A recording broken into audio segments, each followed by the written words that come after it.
Syrian rebel groups, as I said, are freezing discussions ahead of talks in Kazakhstan due to the situation on the ground. Could you tell us about these battle zones and why they're important? Well, about a dozen of these rebel groups released a statement this morning, and they specifically mentioned 4 locations, some of which we are now familiar with in the course of the Syrian war. They mentioned the Barada Valley. It's also called Wadi Barada. They also talk about Eastern Ghouta, which is the Damascus province, the Eastern Damascus province, as well as suburbs in Hama and Dara.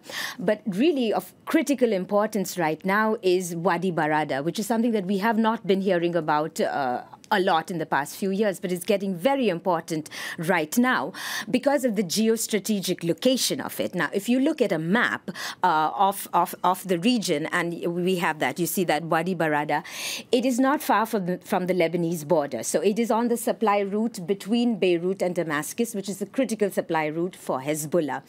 The area itself is controlled by the rebels, by rebel groups, but the area around it is essentially government-controlled. So there are Hezbollah units around the area, and also not far from Wadi Barada is a garrison. It's called the Shaibani garrison. It used to be a Syrian Presidential Guard garrison, but Assad, at some point last year, nearly a year ago, handed it over to the Iranian Revolutionary Guards. And the Iranian Revolutionary Guards are really controlling the battle plan. You know, they are coordinating the Hezbollah units as well as Shiite militias who have come from Afghanistan and Pakistan. So it's very critical.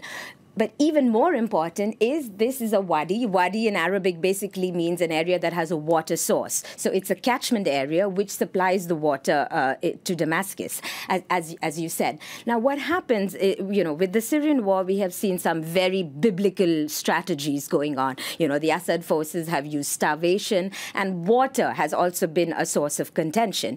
In the course of this war, for instance, rebels have occasionally cut water supply into government-controlled areas, and they re-establish supply when there are prisoner releases. The rebels are saying that government aerial strikes actually hit a water processing plant and a very critical spring, and they have released some photographs of it. The government, on the other hand, is saying that the rebels have poisoned the water supply. So basically, all eyes here on Wadi Barada. And the rebel groups are essentially saying that the Syrian government is not following the ceasefire negotiations, and so they're freezing discussions.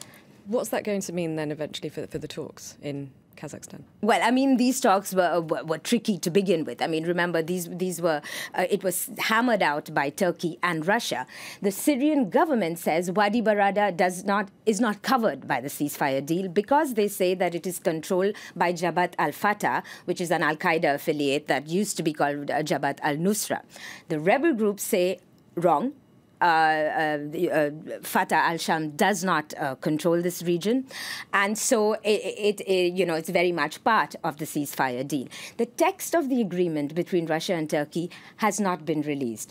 So while I suspect that the text referred to terrorist groups, and what is notable is in all the statements that the rebel groups have released, they do not mention the al-Qaeda affiliate. They mention Islamic State group. So we are not even sure what exactly is the gamut of the ceasefire deal. So as for the talks, going in, it's going to be very tricky because, as I said, these are not the players on the ground that hammered out the deal. This is Russia and Turkey.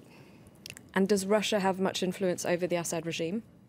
We've been asking this question for 4 or 5 years now.